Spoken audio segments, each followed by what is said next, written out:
ஓம் சாய்ராம். அத்தியாயம் 35. உதியின் சக்தியும் செயல் திறமையும்.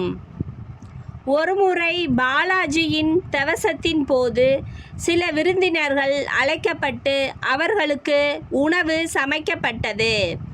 ஆனால் சாப்பாட்டு நேரத்தில் அழைக்கப்பட்டதைப் போல் 3 மடங்கு பேர் வந்துவிட்டனர். பாலாஜியின் மனைவி திகைத்து போய்விட்டாள்.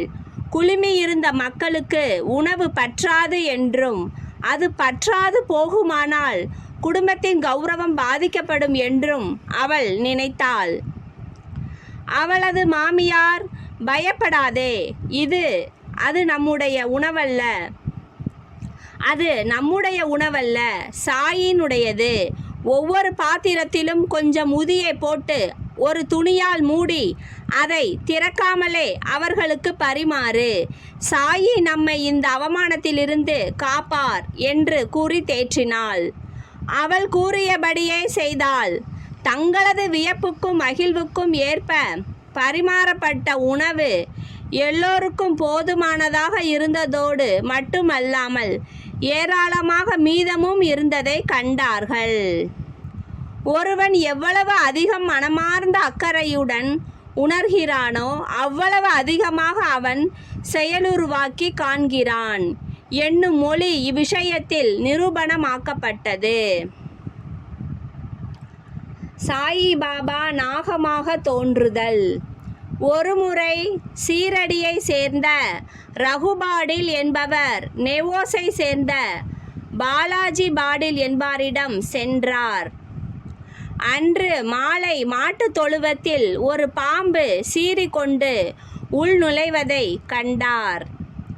எல்லா மாடுகளும் பீதி அடைந்து நகரத் தொடங்கின.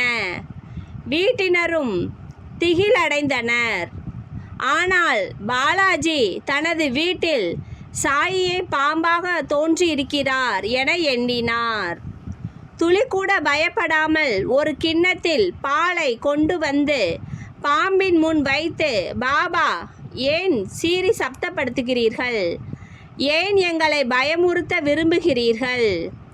இந்த கிண்ணத்தில் உள்ள பாலை அமைதியான மனதுடன் அருந்துங்கள் என்று கூறிக்கொண்டே அதன் அருகில் குழப்பமுறாமல் அமர்ந்தார். மற்றவர்கள் பீதி அடைந்தனர். என்ன செய்வது என்று அவர்களுக்கு தெரியவில்லை. சிறிது நேரத்தில் பாம்பு தானாகவே மறைந்து போய்விட்டது. யாருக்கும் அது எங்கு சென்றதென தெரியாது. மாட்டு தொழுவத்தில் தேடியும் அது காணப்படவில்லை.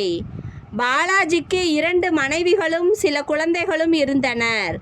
அவர்கள் சில சமயம் நெவோஸில் இருந்து பாபாவின் தரிசனத்துக்காக சீரடிக்கு வருவர். அப்போது பாபா சேலையும் மற்ற உடைகளும் வாங்கி அவைகளை தமது ஆசியுடன் அவர்களுக்கு அளிப்பார். ஸ்ரீ சாயியை பணிக. அனைவருக்கும் சாந்தி நிலவட்டும். ஓம் சாய்ராம். ஜெய் சாய்ராம்.